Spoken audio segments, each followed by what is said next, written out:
नमस्कार, मैं हूं नीलू। तो बुधवार को डॉलर के मुकाबले रुपया पहली बार 90 के अहम लेवल को पार कर गया, यानी अपने सबसे निचले स्तर पर पहुंच गया। माना जा रहा है कि इससे देश में महंगाई बढ़ सकती है।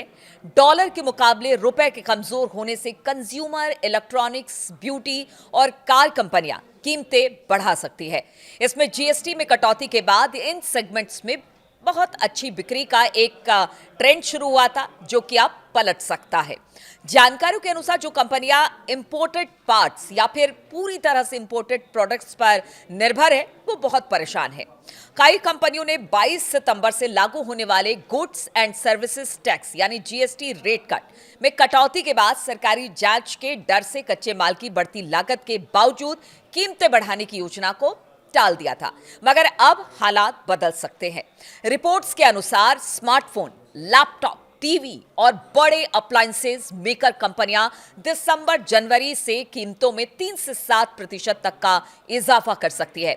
दरअसल कमजोर रुपया की वजह से मेमोरी चिप, कॉपर और दूसरे पार्ट्स की कीमतें बढ़ेंगी, जिनसे निपटने के लिए कंपनियों को प्रोडक्ट्स महंगे करने पड़ सकते हैं, यानी उनके सामने मजबूरी है। यानी रुपए का कमजोर होना अंत में आम आदमी के लिए ही मुसीबत बनेगा। महंगाई में वृद्धि और रोजमर्रा की जिंदगी पर असर इसका क्या पड़ने वाला है, वो भी आपको बताते हैं। तो भारत में पेट्रोल, डीजल, इलेक्ट्रॉनिक्स, मशीनरी, रसायन, उर्वरकों जैसे कई महत्वपूर्ण सामानों का आयात काफी मात्रा में बाहर से होता है। रुपए के कमजोर होने के कारण इन वस्तुओं की कीमतें बढ़ सकती हैं, जिसमें ईंधन की कीमतें भी बढ़ सकती है, जो परिवहन लागत को बढ़ावा दे सकता है, यानी ट्रांसपोर्टेशन महंगा हो सकता है। अंततः इसका असर सब्जियों, दालों, किराने के सामान, अन्य आवश्यक वस्तुओं की कीमतों में बढ़ोतरी के रूप में आम आदमी के जेब पर पड़ता दिखाई दे रहा है। इसे एक तरह का डोमिनो प्रभाव कहा जा सकता है, जहां पर एक चीज की महंगाई धीरे धीरे कई अन्य वस्तुओं की कीमतों को प्रभावित करती है।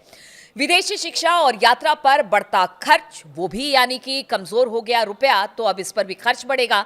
तो रुपया कमजोर होने का एक और बड़ा प्रभाव विदेशी शिक्षा और विदेश यात्रा के खर्च पर पड़ सकता है। उदाहरण के लिए अगर किसी छात्र को 10,000 अमेरिकी डॉलर की फीस देनी है और रुपए का एक्सचेंज रेट 90 हो गया है, तो उसे 9 लाख रुपए खर्च करने होंगे, जबकि अगर रुपए का रेट 80 होता तो यही फीस 8 लाख रुपए में पूरी हो जाती। इससे छात्र परिवारों पर वित्तीय दबाव बढ़ेगा और स्टूडेंट्स लोन की मांग भी बढ़ सकती है।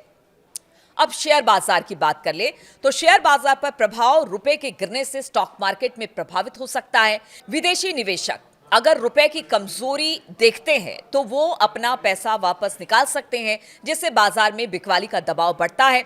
उदाहरण के तौर पर 3 दिसंबर को सेंसेक्स में 200 पॉइंट की गिरावट रुपए के 90 पार जाने के बाद देखी गई थी। हालांकि ये कहना कठिन है कि रुपए के गिरने का स्टॉक मार्केट पर सीधा और स्थायी प्रभाव क्या होगा, ये कोई नहीं कह सकता, क्योंकि बाजार में उतार चढ़ाव का अनेक कारण हो सकते हैं। इसीलिए ये थोड़ा सा अनप्रेडिक्टेबल है।